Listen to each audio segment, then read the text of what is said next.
And now Coach is here. Hey, Coach. Stinky boy. Is he stinky? He's always stinky. Why is he stinky? He says, I'm stinky. Thank you for coming to the podcast. I'm very stinky. I take big poops. Thank you. That's the podcast. Good night, everybody. Good head movements, bud. Coach is a paid actor. Yeah, honestly. Cats are puppets. Yeah. Hi, everybody. Welcome to this week's episode of Keepin ADHD podcast. To this week's episode of Keepin ADHD podcast. How are you? I am good. Thank you for asking. Well, I mean, we're both tired. But that's kind of a constant in our life right now. That's just a thing that we are experiencing. I was pretending that my camera froze, but then I realized it's all bullshit because you can see moving lights behind me. Yeah, because yes. I was wondering what the fuck you were doing. Yeah, I was trying to be like, you just I'm froze. frozen. It kind of looked like you just thought about something really like you know how people freeze in fear? Thinking really hard. Thinking really, really hard. Speaking of freezing in fear. What's up? Today, we're like freezing in beer, am I right? Oh my. Cracking open a cold one, am I right? Cracking and open with a cold one, boys. Cracking open a boy with a cold one. I remember when that meme was all over Twitter. All over like the place. Everyone That's a good one. Was posting it, a version on it too. Oh, you know what? Actually, I have a thing. I got a thing I can talk about before we get into Stranger Things. All right. Okay. Yeah. Stranger Things is Stranger Things is what we're gonna talk about. Theme for today. I got reached out to by a company, a watch band company. I will at them here. I think I saw your tweet about this. Yeah, I'll at them here because I did not at them on Twitter because I didn't really want to start a fight on Twitter necessarily. But this watch band company, they're called. And you want to start a fight here, then? Yeah. They're called Solace Bands. All right. Mm-hmm. And they charge $40, 40, not 14, 40 for this watch band, this specific one. All right. All right. You know how much this is on AliExpress? $3. $3 fucking dollars. So that's $37 of markup. Yeah. And it's probably actually realistically it's cheaper for them because they're buying it in bulk. And Solace Bands ships directly out of China. Fun fact. How much does it cost to manufacture? I have no idea. Probably pennies. These are not. This is a dyed elastic. It's not expensive. I mean, true. For sure. But like $3. $3. Hold on. You're really passionate about this. I have more on my desk. I don't know where they went. $3. They come in these bags too, mind you. They literally, when Solace Band ships you, they come in these bags. $3. Fuck you, Solace Bands. She's going, we'll give you a free band and a creator code. Fuck you. You pay me a flat fee, and I'm still gonna talk shit about you. That's what I'm gonna do. Cause don't even try to step a foot in this digital space. I get so mad when companies are like, oh, let's import something for probably less than $3. Realistically, their markup is less than $3, right? And let's charge $40 for it. What's stopping? What is genuinely, what is stopping me from starting a company and selling these for $20? People will go gangbusters for $20 Apple Watch bands. Like, is there honestly a patent or a copyright of some sort that would legally prevent that kind of thing? When I tell you that I could order this exact thing from Solace Bands for $40, and I'm like, these are colors that like Apple doesn't make. I don't think there's any kind of like legal weirdness about it, because it's just like the fact of the matter is like you're buying a product that exists. They're not like bootleg. You're not passing them off as Apple genuine. You're saying these are Raw band genuine, $20. Raw band. Yeah. There you go. You're very passionate about this topic because you're very passionate about saving money. And I'm passionate about saving money, and I'm passionate about sticking it to people who like to fuck other people. T. Yeah. It drives me up a wall. It drives me up a wall because it's just like, Yeah, I mean, understandable. It's kind of when you see such clear injustice happening that you can easily be prevented for like people being ripped off. yeah. Yeah, it's especially consider. Do you want to tell that story about the car dealerships again? Oh, the one from when I bought my Toyota? No, I mean the one that you were doing about the Kia or whatever. Oh, yeah. I want to get a Kia EV6. I want to swip. I want to switch. Hey, we're swipping. We're swipping out here, yo. I want to switch. Nintendo Swip. Nintendo Swip. Instead of it's the Nintendo Swip. You know what that reminds me of? What's that? Amazon. Oh fuck. Yeah, so I want to get a Kia EV6. I'm kind of actually, honestly, in this stage of it, I'm kind of getting to a point where I'm not sure if it's going to be realistic for me to get. Which is sad because one, I can't get a level 2 charger installed in a place where I'm renting. And two, the calculator, the finance calculator on Kia's website, didn't have a sales tax included in the price like Hyundai's did. So I was accounting for an amount of money that was about $4,200 less than what it should have been. But either way, so what I'm doing right now is I know my car, a model year earlier than the car I have right now. So 2019 XSE Blue Flame. I don't know what the interior was, but roof rack, same trim for the most part, selling for about $26,500 on Car Gurus. So I'm just kind of plinking around between dealerships, seeing how much I've got them all kind of competing with each other. Because I did what's a Kelley Blue Book instant cash offer, right? So Kelley Blue Book gives these dealerships a base level to start at, right? And they offered me $21,000 for my car, which is no, not gonna happen. For reference, I owe $17,000 on my car, so this is all profit. So anything over 17,000 is going to be it's a profit. Yeah, it's all money in the bank. And mind you, I only paid $22,900 for this car. But so I sent out for a Kelley Blue Book cash offer, because what that does is it sends that cash offer to a bunch of dealerships around town. And then they all call me, which I don't mind because I love the game of selling cars. It's very fun.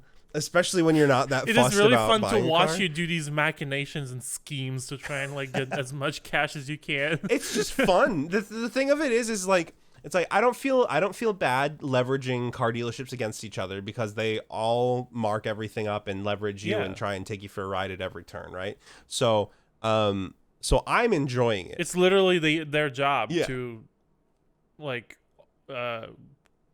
argue you out of your money, basically. Exactly. But so as much as they can. So the price I'm looking to get for my car is $25,000. Today, literally actually right before I got on this, I got a phone call with an offer for $24,000. So we're getting there. We're getting there. All right. I'm almost there. I don't know if I'm going to take it, because again, I'm realizing more and more that it might just not be in the cards to get an electric vehicle right now. But $25,000 for a car that I bought for $22,900. I mean, it is a really good deal. It is a really good deal. It's pretty sweet. And I keep getting blown away by the fact how you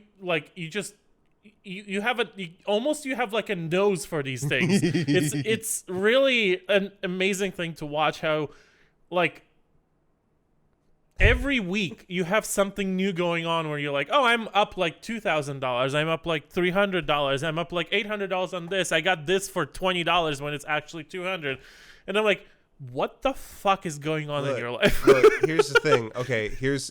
Are you living in a warehouse? I wish. Dear God. Oh my God. No, here's the thing, right? When you grow up poor, yes, you learn how to scrounge to find a way to get blood from every stone. And also, like, I'm good at it at this point where it's just like, oh, I can sniff out a deal. Like, if I go to a yard sale, I know what has value, and I know how to talk people down on their price so I can get the most value for my money. Because on a yard sale, realistically, if somebody's putting stuff out at a yard sale, they don't care about it anymore. They're not going, oh, I'm putting this out on the yard sales. They're just trying to get any money they can. Yeah, exactly. So it's like, unless you go to like kind of the richer, there's a weird balance, right? There's a certain level of rich area that you want to go to for a yard sale, and a certain level of rich area you want to avoid. The really, really rich areas are like, yeah, this is my daughter's guitar. It is an Epiphone. It's $700 because we're really rich. And it's like, yeah, that guitar was $400 new. Fuck you. But then you get kind of like the husband and wife make just around 6 figures a piece, so they're pretty good. They're pretty set, and they're not so hard up for cash. Because there's always like that balance, right? Where like, so they have good stuff, but they don't really care to get a lot of money out of it. Yeah, because they're comfortable. They're happy. They can get something else. Yeah, they haven't gotten to the level of wealth that corrupts. Just something I've talked a lot with my therapist about. That there is a level of wealth that I think corrupts humans. So that is true. Oh yeah. But yeah, so there's that. Eat the rich. Eat the rich. Absolutely eat the rich. But like, also, you know, if some like guy who just retired from his day job puts a Sony A5100 on a table at a yard sale and says, yeah, $20, I'll say 10. That's almost what we did to Amazon like 2 years ago or 3 years ago. They put it on the table for $100 when it's actually $6.99, and we're like, okay, yeah. The cameras y'all are watching this podcast through. Yeah, are literally, $100 Sony A6000s. It's $1,000 guitar. When was that? 2019, 2020? 2019 is right before TwitchCon. Yeah. And we sent one to Jason too. Yeah, it's true. I think he still uses it too. I mean, it's a good camera. The A6000 is a great stream camera. There's nothing wrong with it. It just literally, it just stands there for me. It very rarely moves. But yeah, so I don't know. I still want an electric car, but I'm just trying to find, like, if I could get a new job, then I would buy it and just be done with it. I mean, if you want to get an electric vehicle, you want it to be like sustainable for you, because otherwise it's just no use. Exactly. And like the lowest line of the EV6 doesn't come with like the level 1 charger that you can plug into the wall at home. It doesn't come with it at all. Only the next highest one comes with that. So it's like, okay, cool. Like the next highest one also has like a upgraded range of 310 miles. Versus 230, so it's like, well, but it's also $7,000 more. Yeah. So see, I'm not even thinking about things like that right now, just because I'm driving like a banged up Jetta from 2016.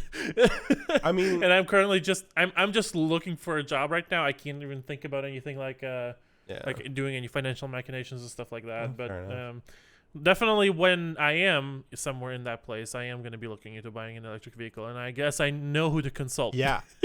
Oh, please. I have a wealth of strategies for dealing with car dealerships. So 100%. You're going to be hearing from me and my lawyers. Hell yeah. Perfect. In summation, eat the rich. Fuck your $40 fucking Apple Watch straps. Buy a $3 one from AliExpress. Or buy my $20 raw band. People are trying to get rich. Eat them. Yeah. Well, you know what? I'm all about somebody hustling to make money, right? I'm all about that. The problem is there are just scummy ways. Yeah, scummy ways of doing it. That feels especially scummy to me. Scummy Rays sounds like a band name. Scummy Rays. Yeah. That'd be like a ska band. It'd be like a summer ska band. I'd be here for it. Anyway, carry on. What are you doing? What were you saying? I was just summarizing this section. No, so like, yeah, I mean, like, I'm all about somebody trying to make a buck, but like, when it's like, come on, I know you get these for $2 and you're selling them for $40, and I know that Apple sells them for $60, but you would have double the fucking traffic if you sold them for $20. I would have $20 is enough for me to have not sought these out on AliExpress, because they do this thing where it's buy two get one free, right? So if I got 3 watch bands for $40, I'd be like, yeah, sure. Now I get fucking 10 watch bands for $30, and I swap them out all the time. So you just throw them around for comedic effect. Well, these ones are too small, actually. So I ordered. I accidentally clicked large instead of XL when I ordered these. That struggle. Yeah, so they're too small for me. But when Adam gets Apple Watch, then he can have these. But Hannah has the smaller Apple Watch, so these won't fit hers. So they're just kicking around till Adam gets an Apple Watch. And flying around. Yeah. Because you're throwing them. Wah, wah, wah, wah. Yeah. Remember that time when you threw candy at cameras? I do. It's right there. The camera that I threw candy at is right there. Right off screen. Speaking of summaries and things flying, Stranger Things Season 4. Further heads up, big spoilers. Spoiler warning. Big spoilers. Yeah. We're going to be discussing the Season 4 and how it is unfolding. Yeah. We're recording this, it's the beginning of June, so we don't know yet. The second part of the season hasn't come out yet. It's going to come out in like 3 weeks or something like that. It comes out July 1st. July 1st. Yeah, so 3 weeks. Yeah. So far, I like it. I know that I've seen some people on Twitter saying that they don't enjoy the 4th season as much as the previous ones. I don't know how. It is, yeah. I don't. I mean, I get that everybody likes different things. What was that? What the hell? That's my that's my cat's automatic feeder. Oh, okay. Nice. I recorded a personalized message on it for him. Oh. Every time it activates, it says, "Booney, it's time to eat." Nice. Anyway, to quick recap. Heavy spoilers. Once again, spoiler warning. Heavy. Hold on. Who hasn't seen? Heavy spoilers. These spoilers, I can't even lift them. Oh my Get God. out of here while you still can, because it's These collapsing. spoilers have been used I can't hold it up. In the world weightlifting competition. They're so heavy. Get out. Oh my! That was a face. Enjoy the thumbnail shot. Yeah, that's gonna be in the thumbnail probably. Yeah, 18 minutes 23 seconds. You looking scared trying to lift these things and me just. You should put Stranger Things in my hands. Oh my God! Yes. Thank you for the ideas. Yeah, there you go. Yeah, quick recap of season 4. So it starts with a flashback for 11, right? Yes. It starts with a flashback to the Rainbow Room. Yeah, to the Rainbow Room, which is I'm gonna get to that because I started rewatching season 1 again after I watched season 4. But it starts at the flashback in the Rainbow Room where Dr. Brenner.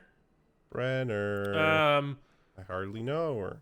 Yeah, he takes a kid to go do like some tests or something, and then something happens that somebody kills every single subject in there and workers in the laboratory.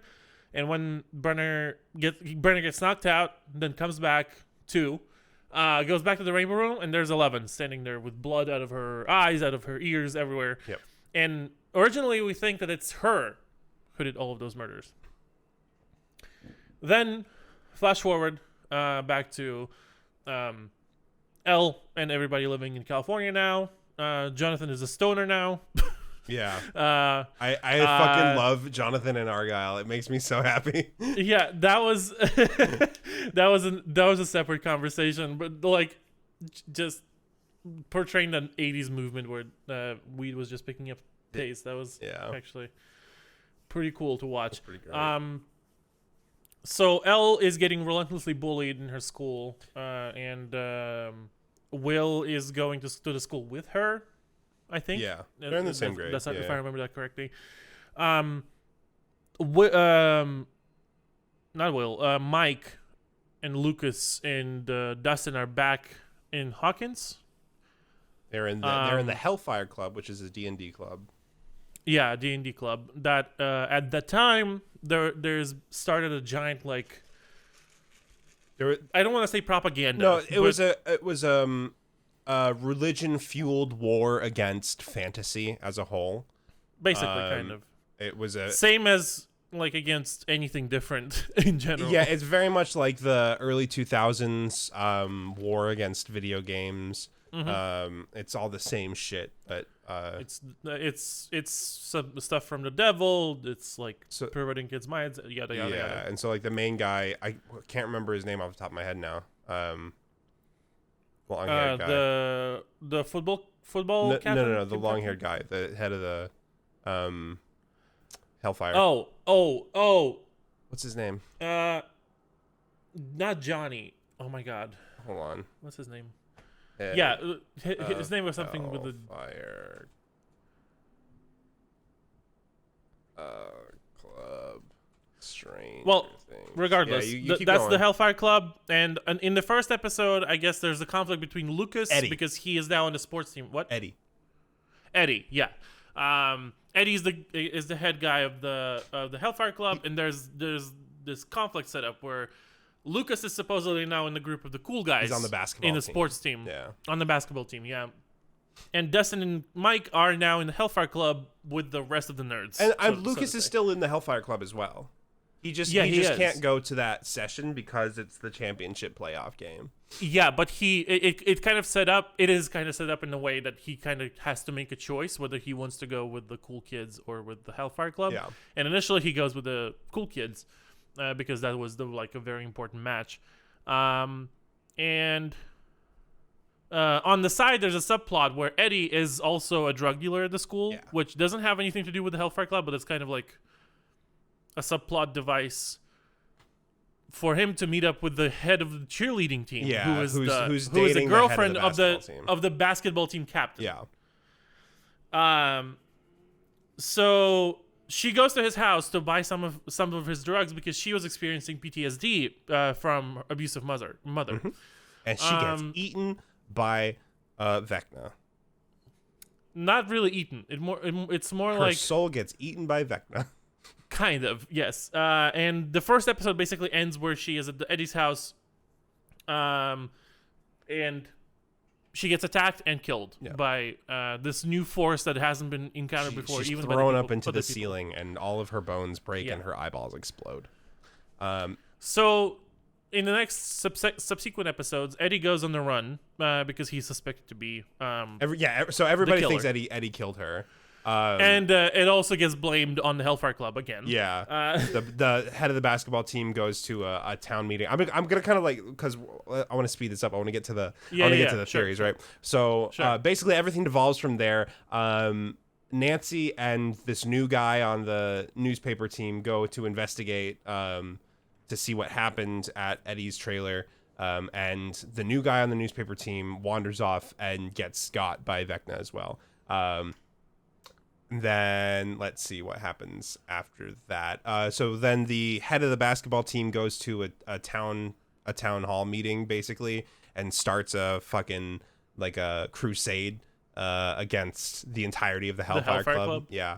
Meanwhile, Dustin and it's Dustin and Steve and Robin and Max have all.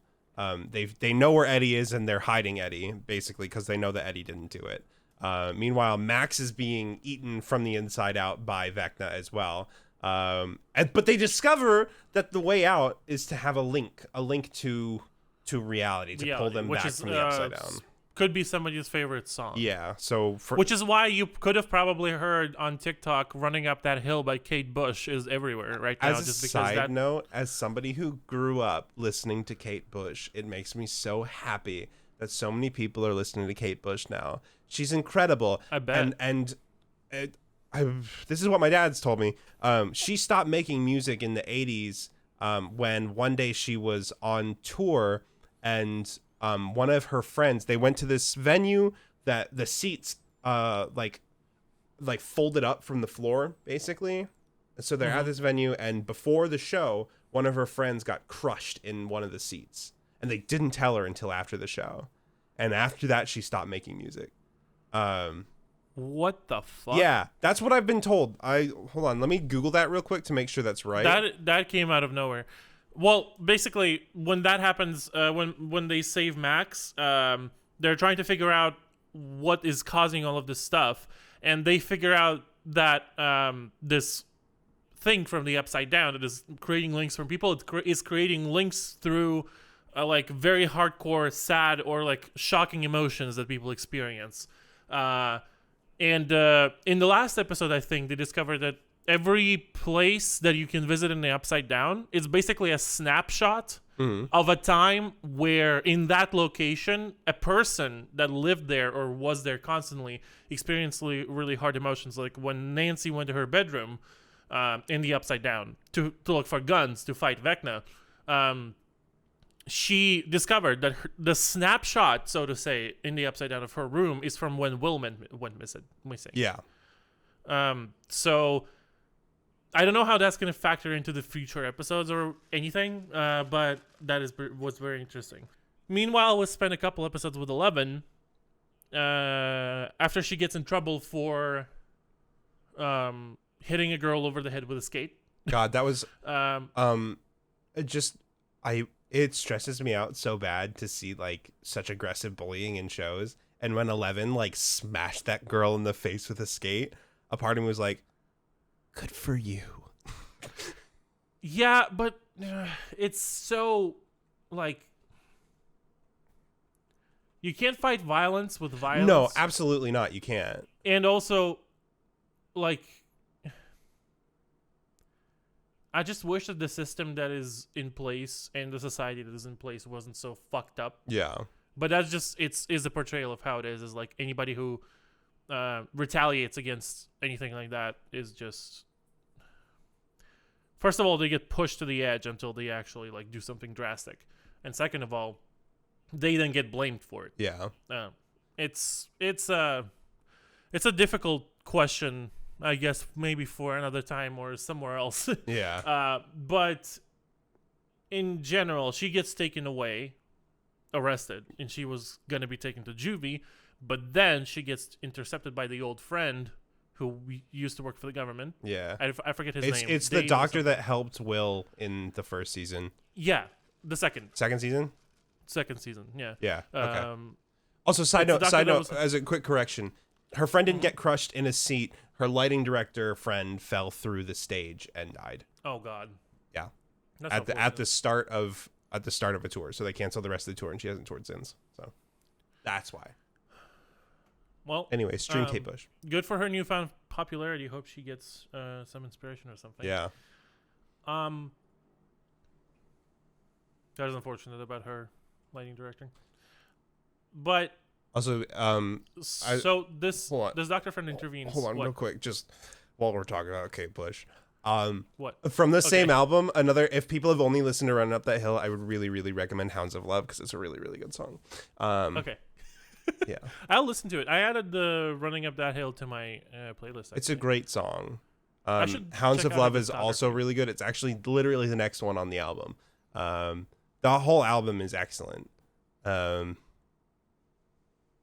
Yeah. Kate Bush is just great. She is. She's just great. Anyway. And the music that is featured in the show is actually also... I just like a tangent about the... Oh, God.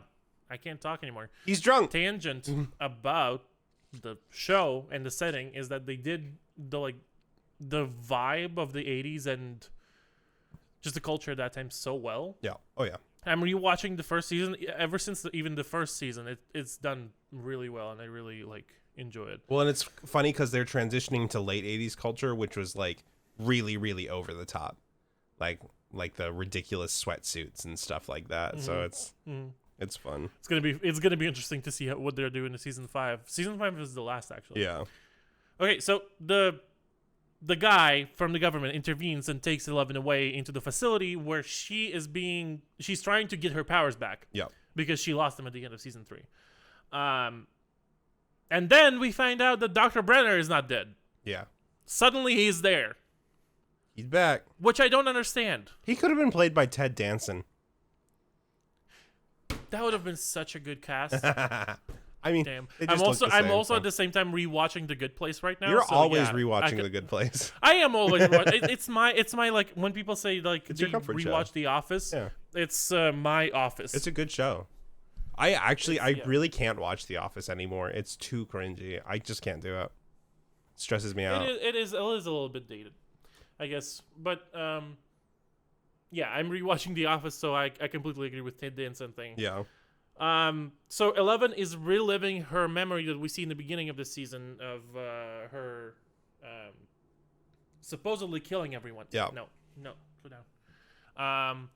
Supposedly killing everyone, and it turns out that it wasn't her all along. No, it turns out that an orderly was actually number 1, and he had an inhibitor chip in his neck, and he helped her escape, and then he said, I can't escape because there's a tracker in me, and they'll find me. And so 11 pulls the tracker out of him, and he goes on a fucking rampage. He kills everyone and tries to kill 11. And then it turns out that she was the only one who was able to stop him. She dissolved him through a wall and created the first portal to the Upside Down. Yes. And which in the end, as far as I understand from the whole experiment, is that most of the experiments failed for those kids and for anybody with those abilities was because they were based on the wrong premise. Like, you know how the total cliche route of like, oh, the power of love. Well, in here, I think they're using the same thing. Mm-hmm. Where as soon as she started thinking about her mom and how she was saying that she loved her, yeah, she got all of this power all of a sudden. And I think that's what she was trying to get at, is like the traumatic emotions were preventing her from using her power because she was just blocking it from the inside, and she couldn't reach into that same source of power that she used before. Yeah. So she had to find a new one. Yeah. At the end of the first volume, at the end of the last episode, she gets those powers back supposedly. Well, it never cuts back to her. It never cuts back, but there's like lights going in and out everywhere. So yeah. it's hinting at that, I guess. So yeah. Also, the thing we didn't touch on at all: Hopper's alive. Hopper's in Russia. That's all you got to know. Oh yeah, he's in a prison in Russia. That's pretty much it. We're gonna talk about that in a second. Just to wrap everything up, at the end of the last episode, Nancy, not Joe, Steve, Nancy, Steve, Robin, and Eddie are in the Inside Out, Upside Down. The Inside Out, yeah. It's Inside Out. And Max, Dustin, and Lucas aren't, and they're trying to get them out, and then Nancy gets got by Vecna. Yeah. At the very end of the last episode. And it was a real good fake out. It was a real good fake out. It was. I was like, she falls through the portal and then into the nothingness, and I was like, what the fuck just happened? Yep. That was a really cool way to end the first volume. But yeah, that's basically where it's at. 11 is getting her powers back. Jonathan apparently also is trying to get to the lab to get to 11 with Will and Mike. Yeah. Which actually, we forgot to mention that you went to visit them in California. Yeah, Mike went to California to visit 11. There's so many side-running storylines. Yeah, honestly, I wish, I truly wish we spent less time with Mike and Jonathan and Will. It was kind of a nothing burger. Their storyline is completely inconsequential, I assume, until the next piece coming up. Yeah. In this specific first portion, until we see the second volume, right now their second storyline is just amounting to nothing. It was funny that they went to go see Susie, though. That was pretty funny. Dustin's girlfriend. That from was season funny, 3. and that gave some storyline to Susie a little bit. Yeah. But, outside of that, not much. Yeah. So that's basically where we're at. Yeah. And everybody is about to reunite, I'm assuming. Let's talk about that Hopper thing. Yeah, so Hopper's in Russia, and Joyce gets a package that has a doll that has a letter inside of it that says, Hopper's alive. Send $40,000 basically. So she does. And the smuggler that was supposed to take, the smuggler that was supposed to go get Hopper, drugs Joyce and Murray. You guys remember Murray from season 3? Can we just talk for 1 second about how Joyce gets a work from home job in the 80s? She's selling encyclopedias, yeah. Selling encyclopedias, and somehow has $40,000. No, the money came from Hopper's trust. They talk about it. The money comes. Hopper has a trust. He does. Yeah. Hopper has a lot of money, but he doesn't use it. I think it comes from his daughter dying. He has a trust because of that or something like that. I'll have to rewatch that. I don't remember. There was some really interesting character development with Hopper with that though, like talking about like his time in Vietnam and how he was poisoned by Agent Orange, and how that he still decided to have a child despite the risks of that, and then his child got cancer and died. Very heavy stuff. But so Joyce and Murray go to free Hopper. They get turned on by the smuggler that's supposed to get Hopper. So Murray beats the shit out of the smuggler because he's a black belt in Taekwondo, which is awesome.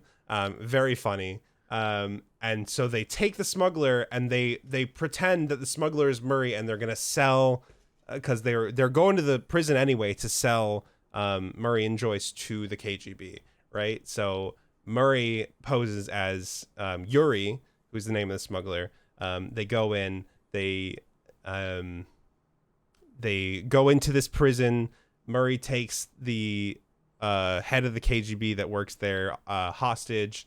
Meanwhile, all this is popping off. They're going around getting shot at and taking hostages, and Murray's kicking the shit out of people. Hopper and the guy who helped him escape the first prison camp are fighting a Demogorgon.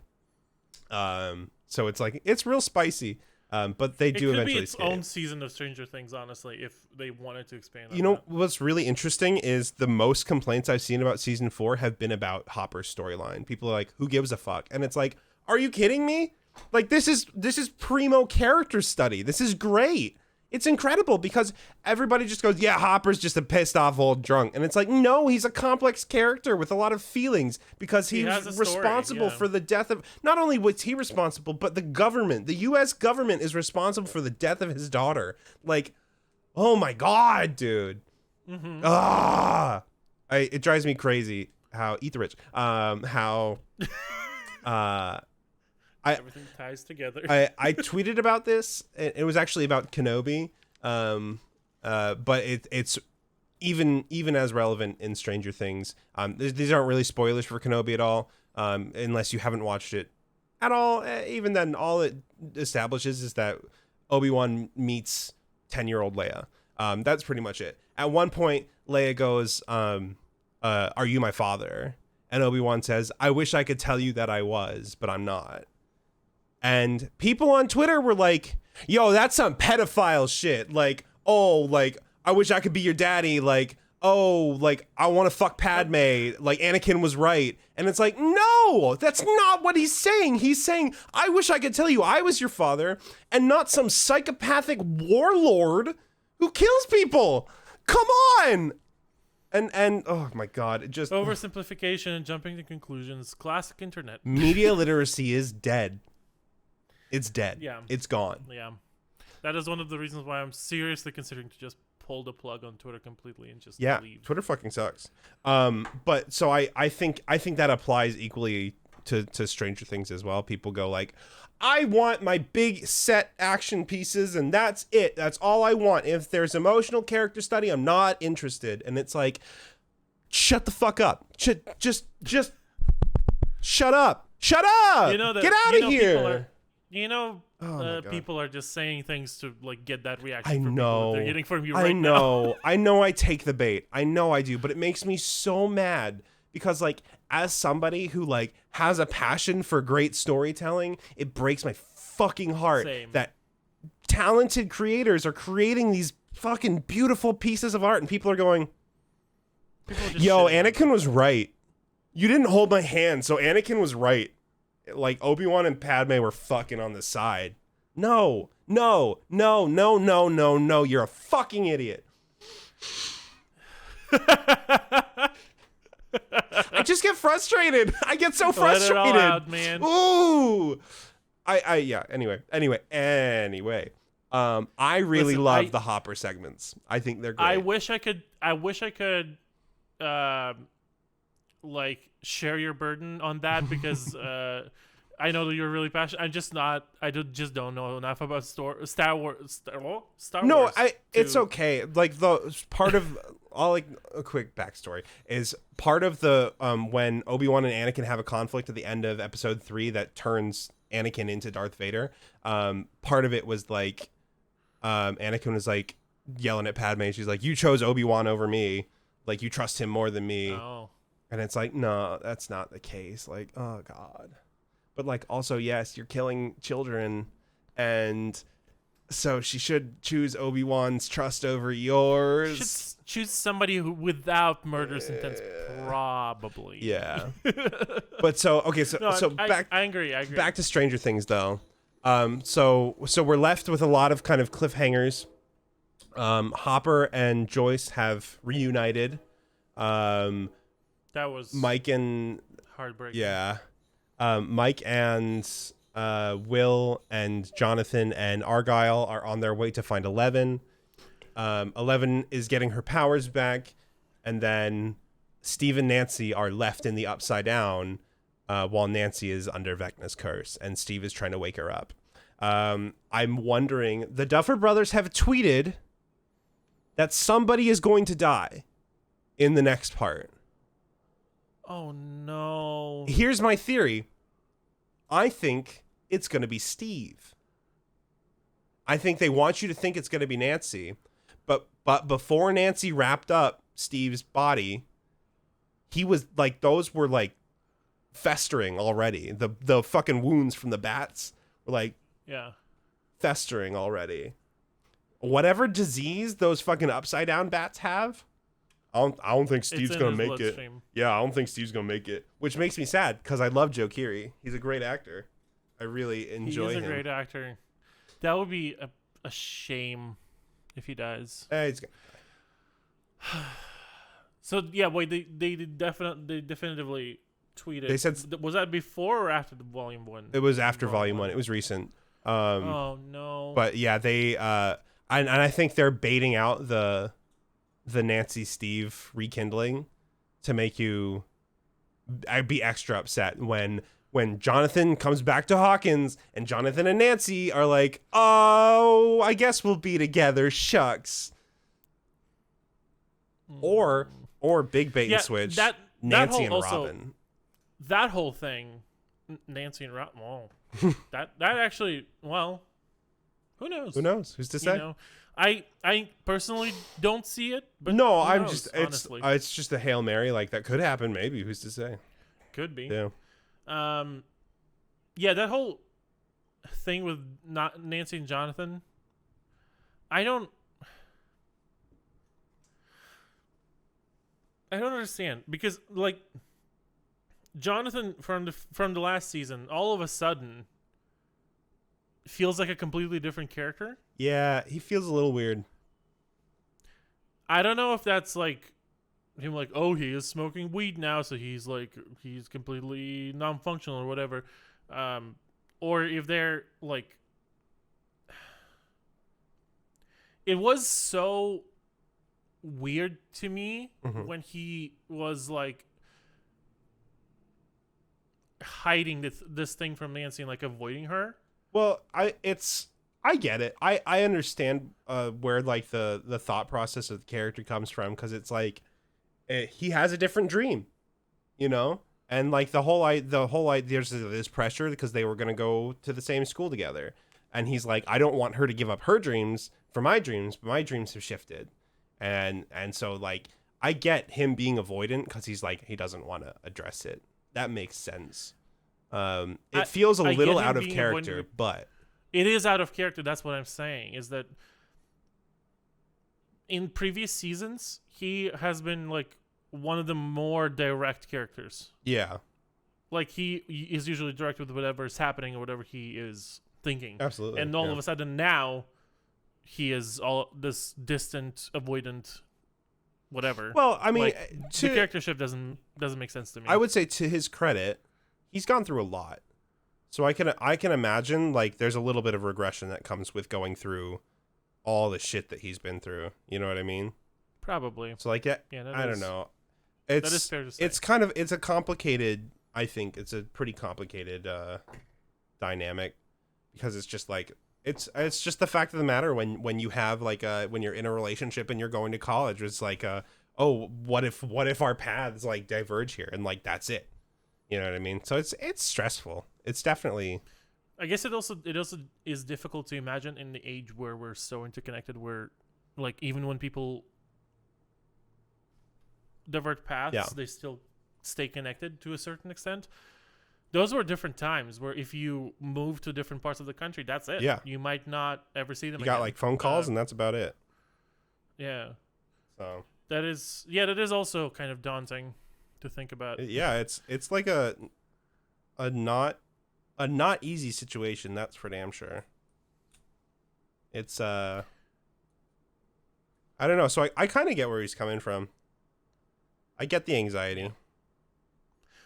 I was thinking, what do you think? How do you think they're gonna? Like the last time 11 beat the Vecna by sending him to another dimension. What is she gonna do to him now? I think. Do you think she's gonna resort to murder? I think she's gonna pull him apart. Yeah. I think she's gonna do to Vecna what Vecna does to people. I'm calling that now. It might be that. It's just gonna go against the currently running narrative line of them saying like, oh, she found love instead of hate as the source of her power, and like, oh, she's a superhero now because you know how she struggles the entire season with thinking that she's the monster. Yeah.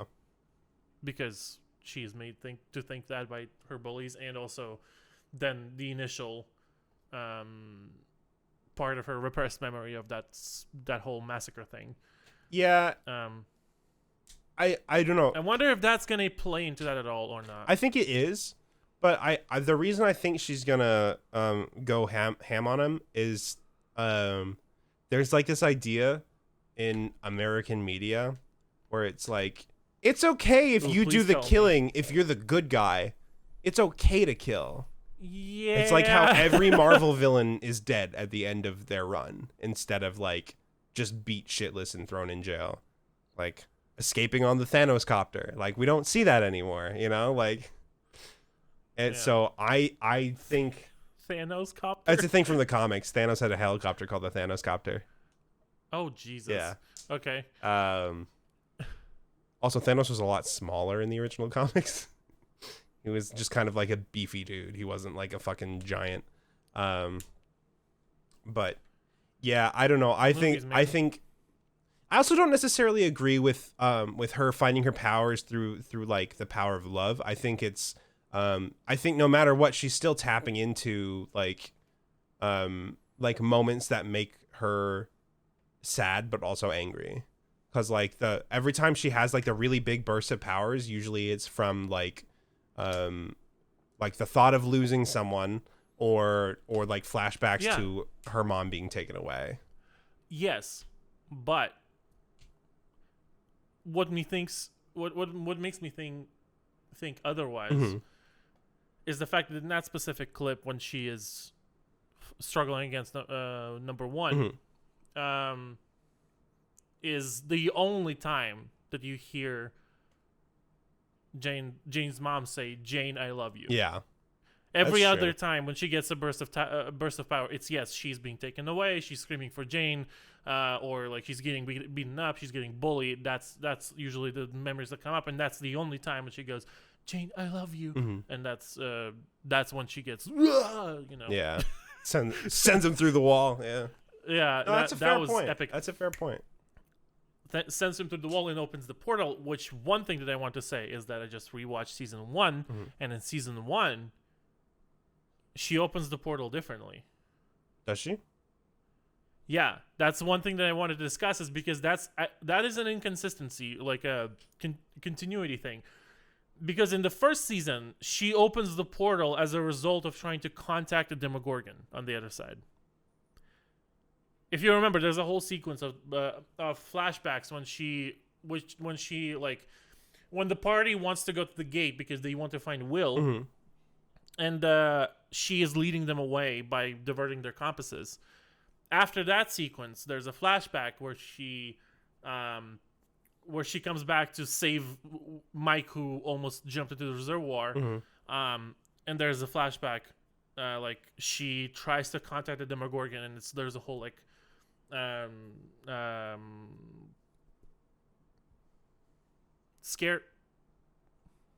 jump scare sequence. Sorry, Yeah. I got twisted up. And as she does that, she starts screaming, and that's when the portal opens and everybody's like running around. She's in that bat thing where they put that helmet on her and they put her in the sensory deprivation tank. That's how she contacted the Demogorgon, and that's when the portal opens, and then it cuts back to 11. She says, "I'm the monster because I opened the gate." Maybe it's a different gate. Yeah, but wouldn't there be two gates then? Well, there aren't there? Aren't there two gates in season 1? If you remember, also in the first season, when Hopper goes into that place, he sees the Rainbow Room, but it is established that it's on the upper floor. He sees the room where 11 was kept. So, like, the same floor where the Rainbow Room is, it's on the upper floor. But the gate in the first season is down below. He has to so go the Rainbow Room elevator. is in Hawkins' lab, right? You know how the first season starts in the elevator? Yeah. Like, the scientist runs into the elevator, and he, like, presses the button, and the elevator doesn't go. Yeah. It's on the lower floor, whereas the Rainbow Room is on the upper floor. My guess would be that there's there would have to be a different gate because Brenner's alive at the end of that conflict, right? Because there's the whole end of the flashback where he's like, "What have you done?" Right? Yeah. So she doesn't escape then. She doesn't. So it could be that portal closes. Or does she? There's no way she does, because we haven't gotten to her being in the deprivation tank as a child. I think she escapes at a later time, but maybe they bring her downstairs and she opens a different spot there. Because and this is just me going off of the Dead by Daylight map. I was just about to mention that too. is the portal isn't like immediately through a window. It's through a window into a room, and the Rainbow Room, it's through the one-way glass, and then into a very small room, not a big room. So I don't know. So I'm wondering what's gonna happen with that portal then. Yeah, I mean maybe it'll close. Maybe it'll just close up. I don't know. It's hard, right? Because the Duffer Brothers are like, we planned this whole arc out before we even started, and it's like, you got some wires to connect here before I believe that you had this completely planned out. Yeah. Yeah. So I don't know. It'll be interesting to see. Steve's gonna die. Mark my words. It's a fake out with Nancy. Steve's gonna die. Steve's gonna. If I were to pick a person to die, to pick, I don't know why I'm like. Come on, out with it. If you're gonna pick a person to die, I don't want to be a downer, but I think it's gonna be Hopper. It might be Hopper. I don't know. Like after all of that effort, the Demogorgon is still on the loose there. Yeah, but they have a car. They can get out of there. I don't know how they're gonna get back from Russia. And also, the Demogorgon is in a cage. It doesn't have free reign, because we've been made to believe that this Demogorgon has been in this prison for a while. So clearly, it can't escape from the cage. But also remember when they were trying to open the gate, it turned off the electricity on the fences. There was an electrified barbed wire protecting the arena. Oh.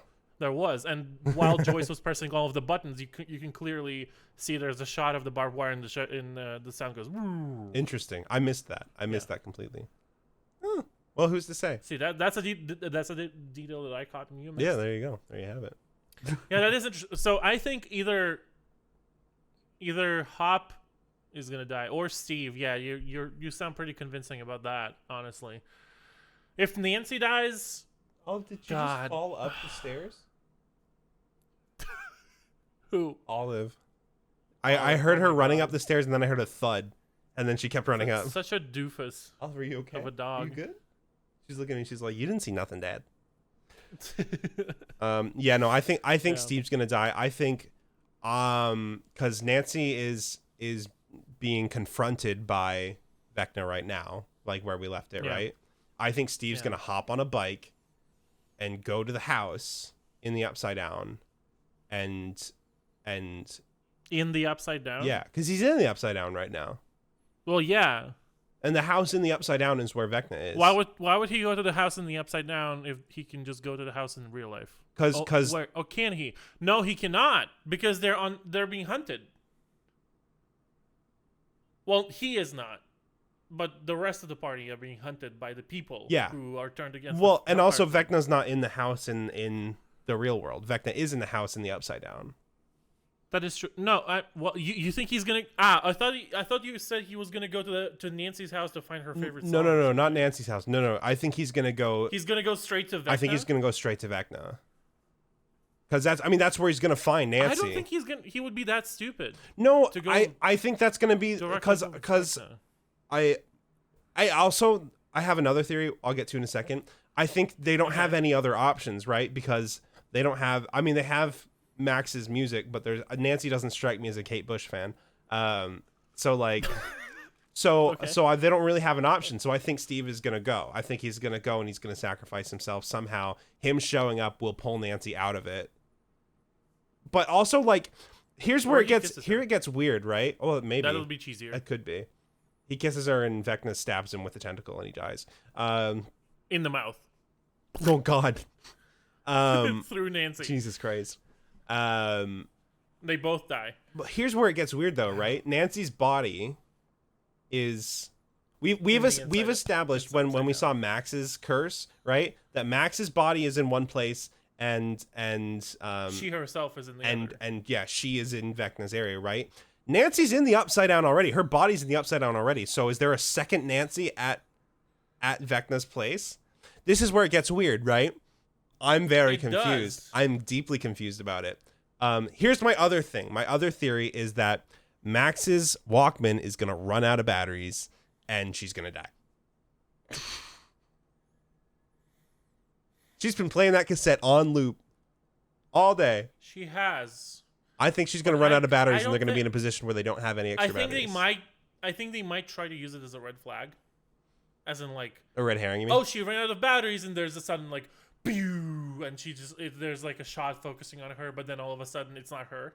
Oh, maybe. Like, they're going to try to, like, distract with her, but then in reality it's somebody else. Could be. You know what I mean? Yeah. Because remember that guy, what was his name? Creel?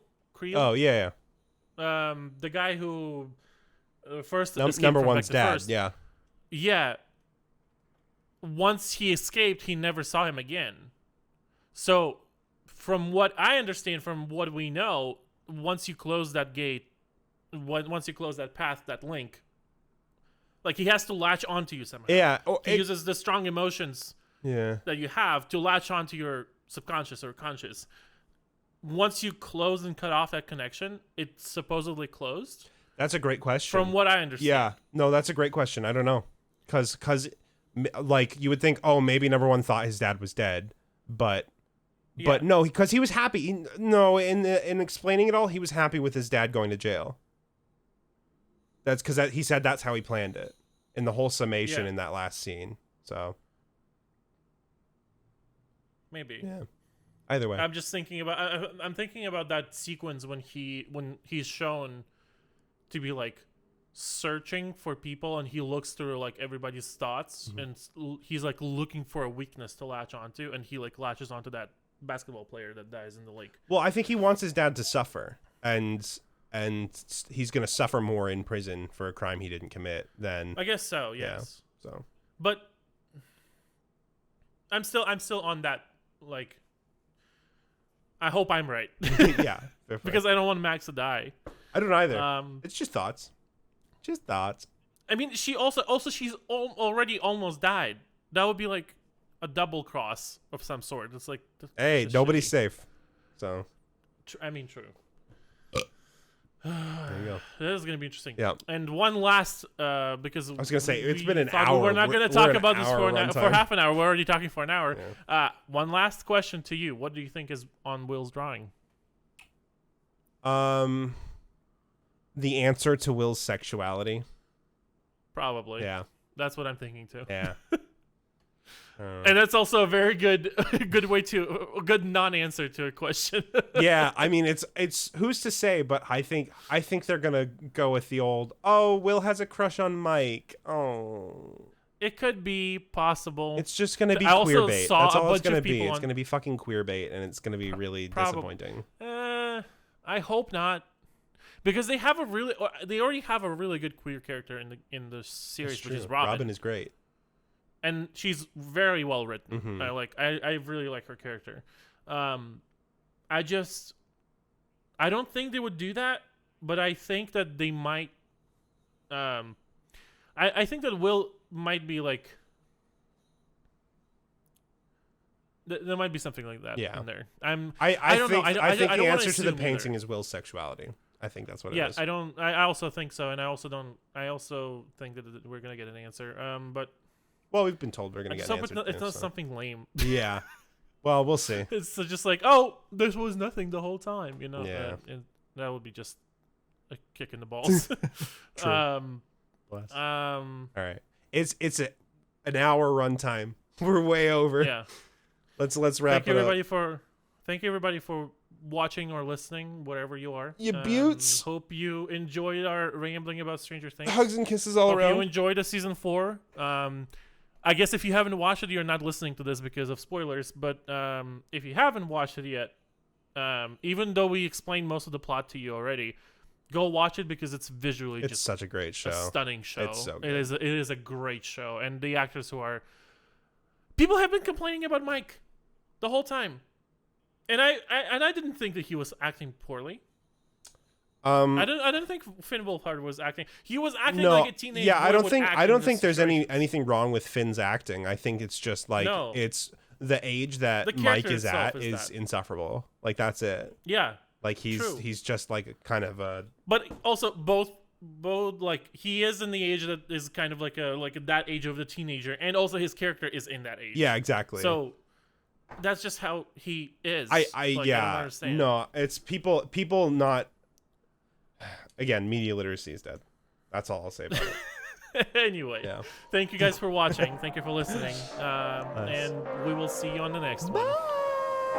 Bye. Bye.